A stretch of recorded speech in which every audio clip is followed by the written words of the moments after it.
Is Yadier Molina the last catcher to make the Hall of Fame? Is it a dying position in the Hall of Fame? We'll have to find out. It might be.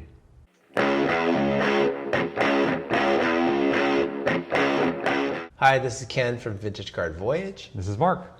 And we're here today to talk about the next position going around the horn. Mm-hmm. Technically, is catcher in the horn? What is the horn?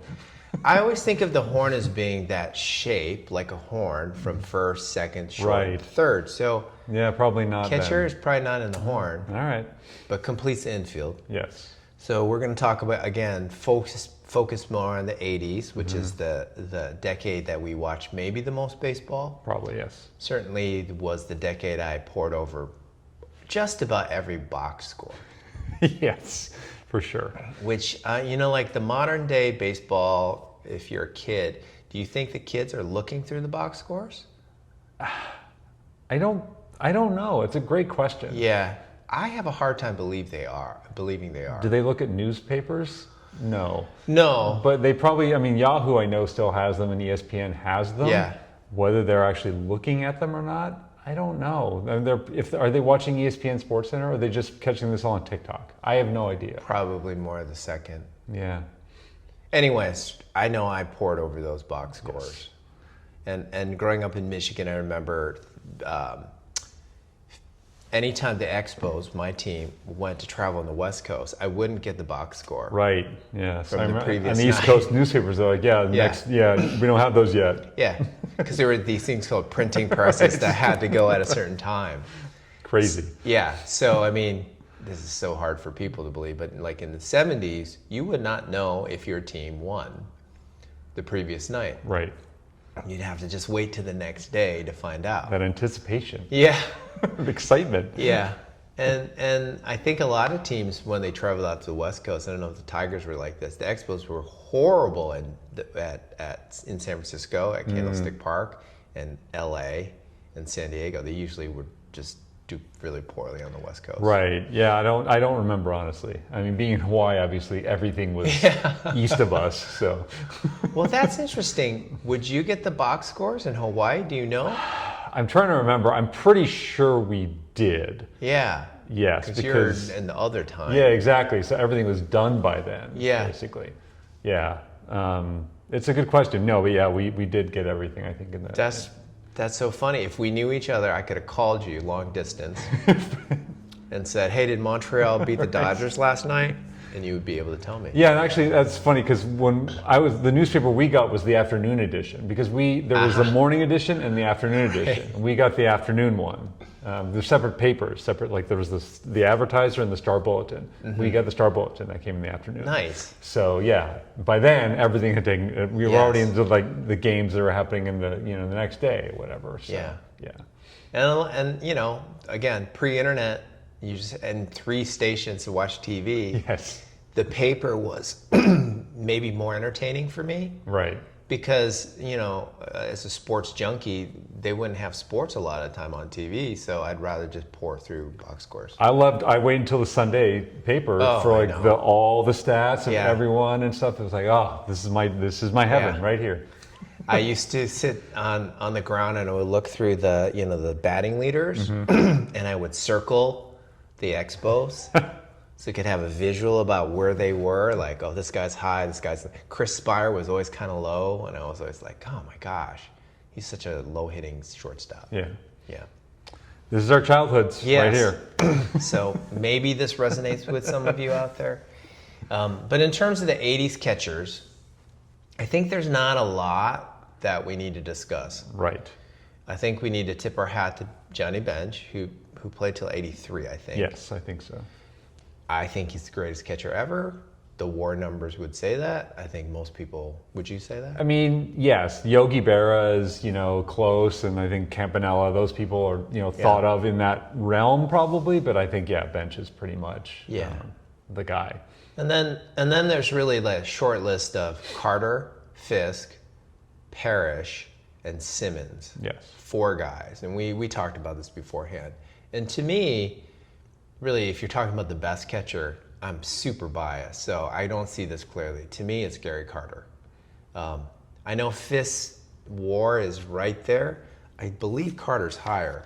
Well, in the 80s, so I looked at the decade, what their WAR was, and Carter had the best of the four of them. And again, this is part of it, I think, is Fisk obviously started a few years earlier than Carter did, and most of his work he was done in the 70s. And so like his 80s, not as good. I mean, he's still really good, but not like to the level that Carter was. And he was known for his longevity. Like he played a long time. Did Fisk, he get to the 8 to 90s, maybe? I feel like I feel like there was a 91 card of him. Yeah. So I think he did play 90 at least. Amazing. And he was known for like doing calisthenics and doing off-season conditioning. I remember seeing something about that. Yeah, incredible player. But to me, Carter is the best of those four. Just great offensive player, great defensive player too. I think a lot of people don't realize that. Do you know where Gary Carter started in the field when he first came up as a rookie? I don't expect you to know. I feel like third base, maybe? He was an outfielder. Oh, interesting. Because I think he was quite a good athlete. And then, so that's reverse. You know how we were talking about normally it's catcher they start and they move on to different first positions. base or whatever, yeah. It was reverse. I think they had a catcher they liked, maybe Barry Foote or something like that. And so he started out in the outfield and then quickly moved to catcher. Yeah. Yeah. I mean, I obviously Lance Parrish, love the guy, favorite catcher of the 80s, like, whatever. But like looking at this, I mean, I will say, I think his stats offensively at least match up pretty well with Carter in the decade. Like he had more home runs than Carter in the 80s. His triples were right there, which is shocking. He had 20 triples that decade. Wow. More than Carter, more than Fisk, and more than Simmons. Not in the Willie Upshaw category, but getting 2 a year is pretty impressive for any catcher, I think. That is really impressive. He had 212 doubles, Carter had 219, so they're right there. I mean, RBI-wise, he was like 36 RBIs fewer than Carter. Carter had 800, Parrish had 764. And Parrish played, 29 games fewer than Carter did in the decade. So, but their at-bats were right there, like their runs were pretty close. So it's all like, his batting average was like 8 points lower than Carter. Not huge, really. I'm sure in the 80s when people brought up who's the best catcher in the game, it would have been Carter and Parrish. It was a discussion, at least. Like I don't think Fisk was considered at that point to be in there. I don't think Simmons was either. It would have been those two guys. And clearly one American League, one National League. Right. So they probably made a lot of All-Star games. Yes. I don't know how many, but a lot. But I think Carter also like had some clutch moments. All-Star game, 2 MVPs. 2 MVPs, yeah. World Series. Yeah. If you can remember Game 6 when the ball goes through Buckner's legs. Yeah. I think Carter gets a key single. Maybe he's first guy on. Don't remember. And he was that kind of player. I know from watching so many Expos games. Like he was a really clutch batter. Right. But Parrish probably was too. I mean, so Carter played in I think 9 All-Star games in the decade. So obviously, and then Parrish I think had 7 in that decade. Yeah. So that's impressive. As far as clutch, whether Parrish was. I just don't remember, honestly. Yeah. I didn't watch enough games because in Hawaii I really couldn't watch that many games, so I don't really know. And it's just based on highlights, ESPN kind of highlights. That was all kind of what I was watching. But he also obviously has a World Series victory in '84 and cleanup hitter. Was he the cleanup hitter? I think so. We've been through this before. Yeah. With that '84 team. I think he was the cleanup hitter. I'm pretty sure. Gibson was third. I think he was fourth. I mean. One fun stat here is who do you think among the 4 of them has the most steals of catchers? Oh. I know this is the trivia contest, I guess. I would say Ted Simmons. You wouldn't be incorrect. Oh, no. Carlton Fisk had 67 steals. Wow. It could be one of those Albert Pujols things where he just has great instincts. Yeah. Parrish had 17, and Carter and Simmons had 11 each. Big drop off. Yeah. Wow. Anyways. But yeah, they're all their batting averages I was surprised to learn within 10 points of one another, like in the 80s. Because Simmons had like a 290 batting average career-wise, but he only hit 266 in the 80s. So he must have hit like 300 in the 70s or something. Yeah. But yeah, their slugging was all like comparable, except for Simmons was a little lower. But and all their OPS plus was right. 118 was the high of Carter, and 104 was the low of Simmons. So they're right. You know, they're all above obviously 100. And, They all kind of cluster. yeah, so it's a pretty similar, you know, grouping, I think. Carter, I think, only had 3 Gold Gloves, I believe.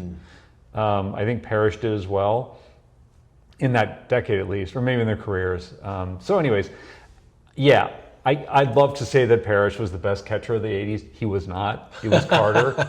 I lay claim to, I mean, I give him, you know, The his Expos justice. won.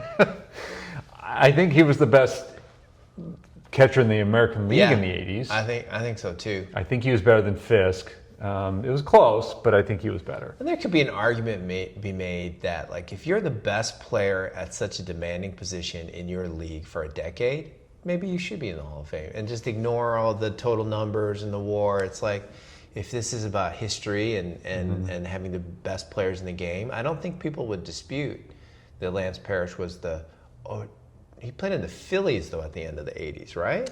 When did he leave the Tigers? That's a great question. I think he did. Yeah, he played with the Phillies and then the Angels, I think, and like one other team afterwards. Yeah. It's a good question. I don't remember when he left. Yeah. I think it was pretty close to the end of the 80s, though. I think my friends at the time, my Tiger friends, were a little devastated when he left. I think that was a really hard pill to swallow. It's like, yeah, it's one of like the team is the breaking up, like the slow, you know, yeah. I'm thinking Mike Heath was the catcher that followed him. It's probably true. That's my memory, and I remember thinking Mike Heath is not Lance Parrish. No. Unfortunately. 87 was when he went to the Phillies. So okay. yeah. But so Lance Parrish's WAR is 39.5. Yes. And one thing that we've been talking about is how like 60 is the magic line, right, for players. Or at being least Hall of Fame. consideration. I think 70 is kind of like you should be in if you hit 70, and 60 is kind of like the discussion happens right then, probably. I think it needs to be lowered for catchers because we're talking about Parrish, and he's all the way down at around 40. And if you look at the list, it's like he's number what, 26 career? He is number 26, yes. And the first 11 are all in, and then you get to the guy who I think should be in, which is Thurman Munson. Right. Munson's at 12, and I still scratch my head like, how come Munson is not in the Hall of Fame, whereas Roy Campanella is in the Hall of Fame? Campanella played till he was 35. Munson played till he was 32. He had fewer years. Munson won an MVP. I think Campanella might have won 2. 2, I think, yeah. Munson's WAR is higher than Campanella. Munson's is at 46 and Campanella's at 42. So to me, it's like, and also, what were their World Series stats? Do you know, like, or not stats, but like wins, like how many? Munson has 2 World Series. Okay. He has a Rookie of the Year. He has a 7-time All-Star and 3-time Gold Glove. And an MVP. It's like his resume to me just pretty good. Screams like he should be in the Hall of Fame. And he's a Yankee. So I don't know what happened there. Yeah, it's a good question. I don't know either. I mean, admittedly, when I was like growing up as a kid, whatever, I didn't know much about him really. Like, because he had passed obviously once I started to like, get into the game, and so I didn't really see him play. Yeah. And there wasn't much discussion of him in like the book, in history books I was reading. Yeah, and I'm a little older than you. So I started watching in the late 70s, and he won an MVP then. I remember him winning World Series, and my dad talked about Munson. Right. Like, he's the best player in the game. And he was kind of a shorter, squat guy who didn't look particularly athletic. Right. And I remember thinking, that's the best player in the game. But he was an incredible player, and you go look at his statistics, and he's the guy I'm like, I don't know why he's not in the Hall of Fame. Yeah. But I did also want to ask you and get your take on this. I think that the 80s was the golden era for catchers because you had the number 2 WAR guy. Well, you had the number 1 WAR guy at bench, played in the 80s. Right. Carter is number 2. Fisk is number 4. Right. So 3 of the top 4 catchers. Who's 3? Is it Berra or 3 is Pudge. Oh, Pudge. Oh, right. Yeah, of 3 is course. Pudge, 5 is Piazza, 6 is Berra, Okay. 7 is Munson, 8 Dickey, 9 Cochran, 10 Hartnett, Okay. Gabby Hartnett. Yeah. So, like, in the top 5, there's 3 of them who played in the 80s. And then Parrish. And And Parrish. Simmons, who was pretty Yes. good too. Simmons is 11. So Yeah. it's like, yeah. I mean, one surprising one to me was Gene Tennis is 13th, Yeah, I looked at it too. I was like, huh, that's interesting. Yeah. I did not know that. 46.8. Yeah. And I just saw something on the A's. I guess the first World Series team, he was the backup. He wasn't even the starting catcher. So, Interesting. yeah. So, is there anybody you feel like maybe Parrish should get some consideration? He won't. I like. But I think he should. I think Munson is still like, if they go back and look at the list, I don't get it. There's another Tiger catcher up there at 16. Freehan? Yeah. Yeah. Bill Freehan at 44.8. Yeah. I mean, I guess the question is like, how many catchers out there who aren't in, who are either also in the Hall of Fame or not, have 300 plus home runs and 1,000 RBIs? There Yeah. aren't that many. No. And he's one of them. Parrish is. No. So And it's a dying thing to do. I mean, I don't know if we're going to see that. Like we said. Perez might get there. Maybe. But Maybe, which we can probably shift into the in the future. Like, right. Who do we think will get into the Hall? I know you feel like Posey, Yeah. I think, is pretty much a lock. I think. Yeah. I could be wrong about that. Maybe not first ballot, but I feel like he is going to get in. he's at 45. He's Yeah. 14th on the list, below Munson, I should say. Yes. Yes. But 3 World Series, and I think he also retired fairly young. Yeah, he did. He didn't hang on, No. and he played catcher, I think, to the end. Yeah. He. I feel like he was it only 10 years or something? Maybe 11 or 12. It was not that long a career. Yeah. So, which it surprised me when he retired, honestly. Yeah, he retired at 34.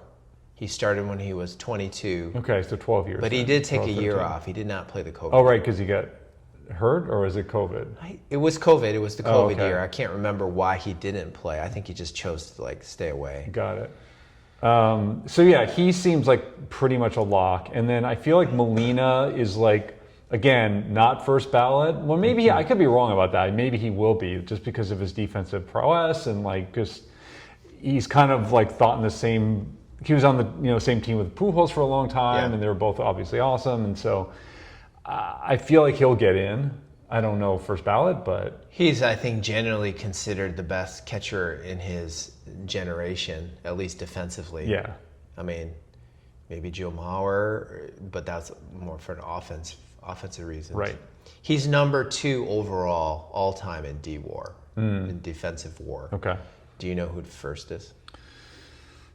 Just edged him out. Benito Santiago. It's the same guy you've forgotten, Pudge. Oh, Pudge. Oh, right. Yeah.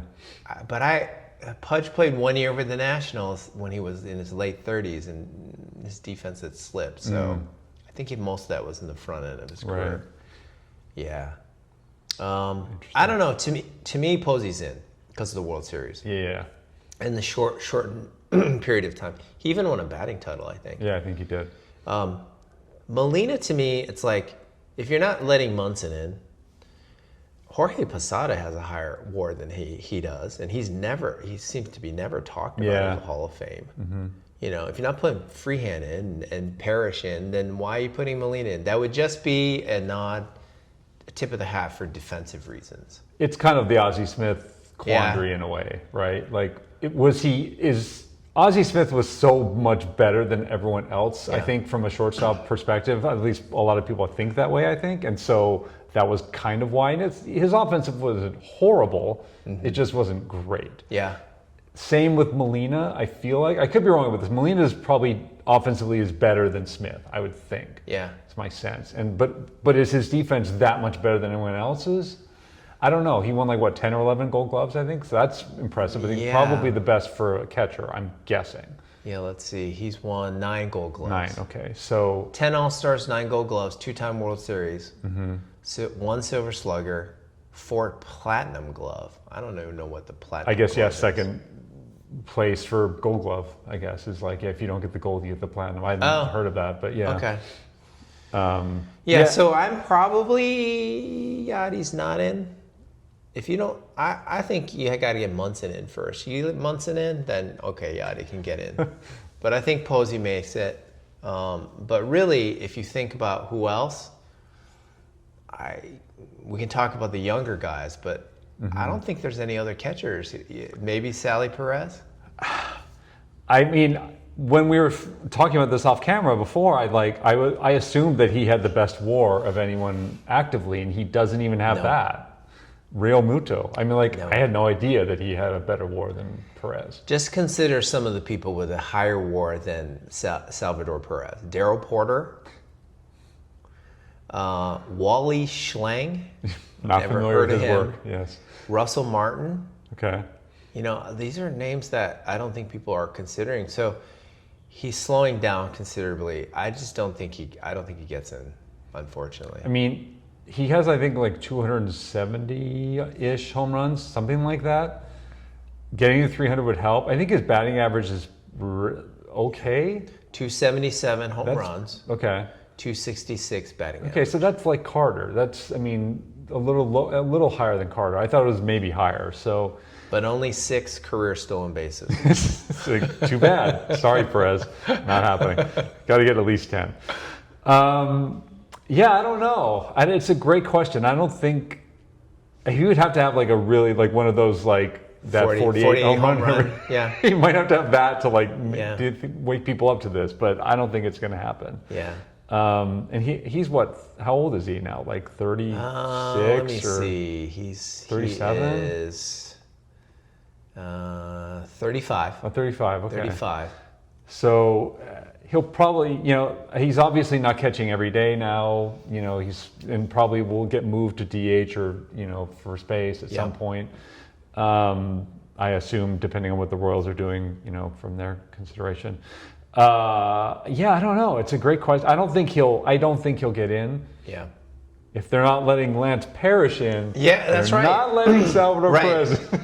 If you open the doors to Munson, Parrish, then Sally Perez. Well, even then, I don't think he's at that Munson's level. better than Parrish. Let's be fair. I'm okay with that. Yeah. But yeah, I mean, we were saying earlier, it's like there's 17 total catchers in the Yeah, Hall of Fame. that's it. Which is kind of nuts. Yeah, that is.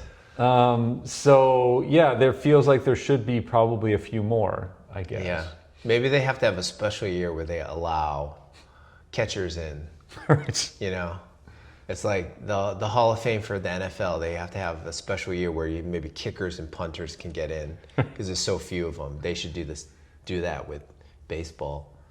It'll be curious to see in the next like 10 or 15 years how many DHs get in. Like, because David Ortiz was like the first one, probably, who was like adjusted DH, and like, is there going to be a few more, and will they catch up to catchers? I don't know. Yeah. I would guess they're going to catch up to catchers because it's just more glamorous to hit home runs and be, great offensive player. And now that it's both leagues, it's like, yeah. Are there any current catchers? I have 2 that I think should. So are there's Adley. candidates. It's Adley. Yeah. So there's an Adley. And then I think Will Smith. Smith. I think Will Smith's a great catcher, kind of underrated, under the radar because they have the galaxy of stars at the Dodgers. I read an article this morning actually about how I think it was Tim Kirkchin thinks that Shohei Ohtani could score 170 runs this year because of how many people are like knocking him in and his home runs and whatever, and like He's probably at that rate. He's above. I think he has 59 runs in 54 games or something. Yeah. He'd be, I mean, like, I think they said Ricky Henderson had more runs than games in 1985. He was the last guy to do that, I think, from above 100 run. I don't know why I don't know this, but when Shohei pitches, does his WAR as a pitcher add up with hitter? I believe so, yes. So it's just combined? Yeah. So he can be the unique guy who might get 15 WAR or 20 WAR one year, yeah. Yeah, exactly. Wow, that's crazy. Yeah.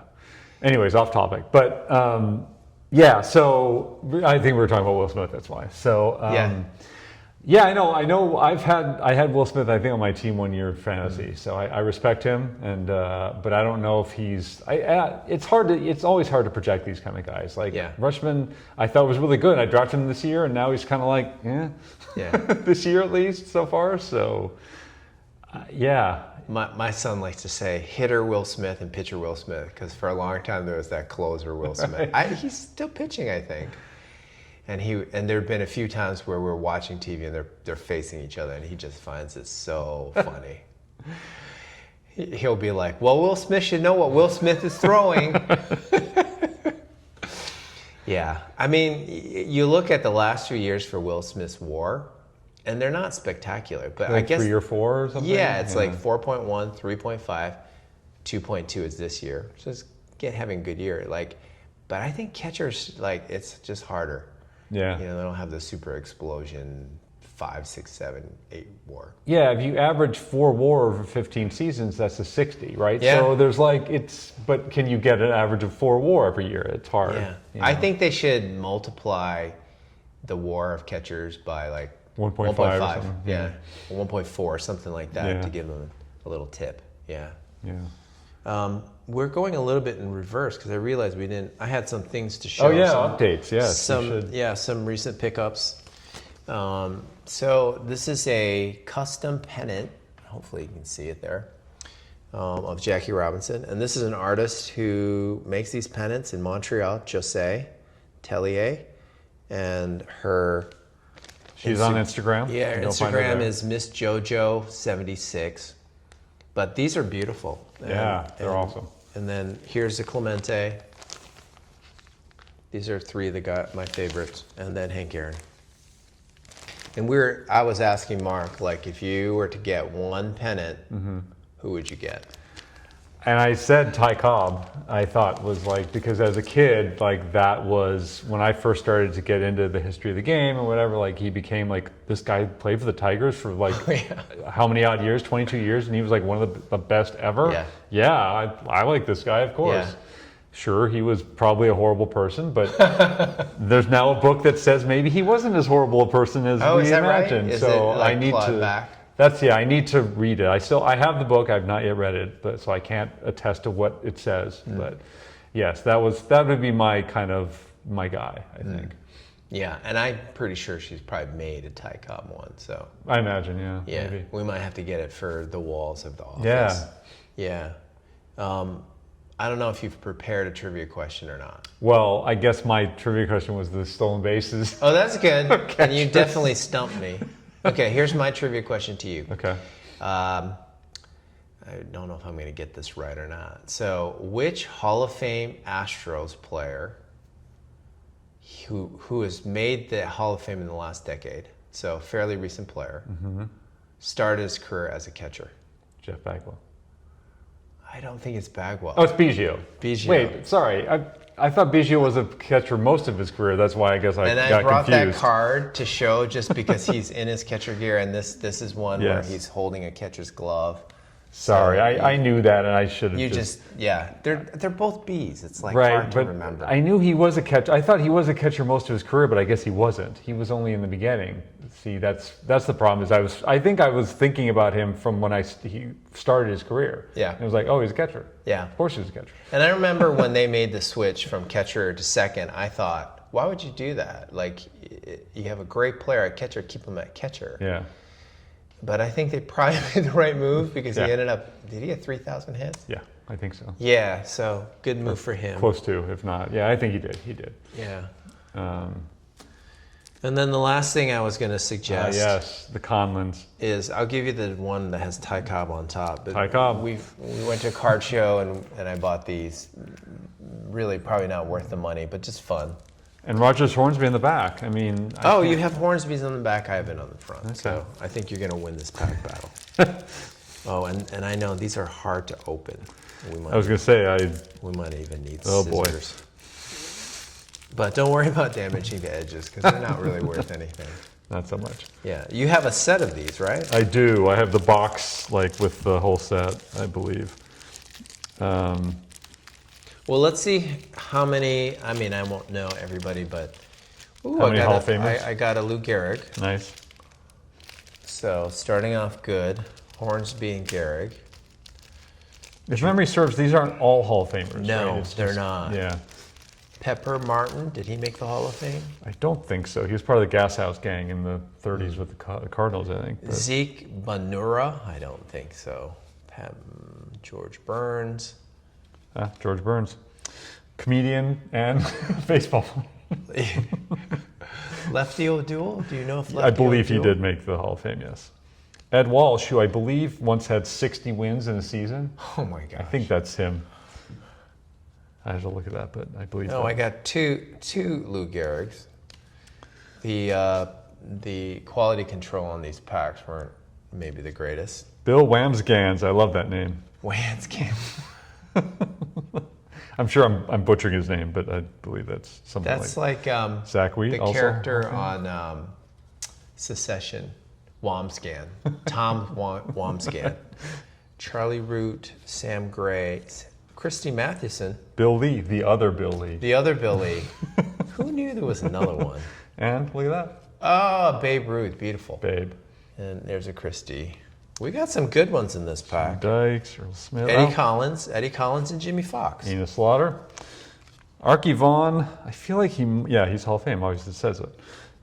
Chief Bender, all right, nice. And wow, I got like 6 Hall of Famers at least in here. So if you're one of the handful of people that watches our channel, you know we do free Friday giveaways. Yes, So we'll do some of these cards in that free Friday giveaway, nice.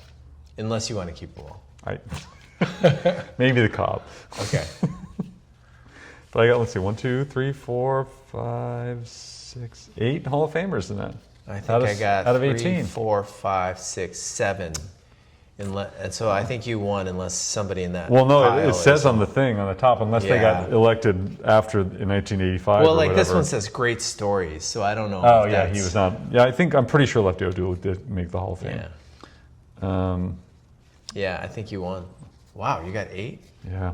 including Chief Bender. I love that. Hall of name. Fame. Oh, okay. I did not remember- I didn't know that Epa Rixey. I knew Epperson. Charlie Root was the guy who gave up the Babe Ruth called shot. Oh, really? Yeah, Awesome. pretty sure. These are Nice. These are fun. Yeah. I mean, I know they don't have value, but that's why we're collectors. I We still see them in so many collections that people are trying to sell. Oh yeah, I think they were rampant. I think they printed a lot of them. Yeah. Yeah. Yeah. Was some sort of sporting news thing, right? Yeah, I think sporting so. news. Yeah, when that was a thing. Yeah. You know? I used to love the sporting Yeah, news too. so did I. And yeah, I have another newsletter coming out next week with one of the iconic baseball cards in history. Okay. I will just tease it as that. Can you say what decade? The 50s. Okay. Yeah. So yeah, drawntocards.com. Check it out. Nice. Feel free to subscribe. And subscribe to this channel. Yeah, please. You know. We need a few more subs. Yeah. So thanks, everyone. Okay, thank you.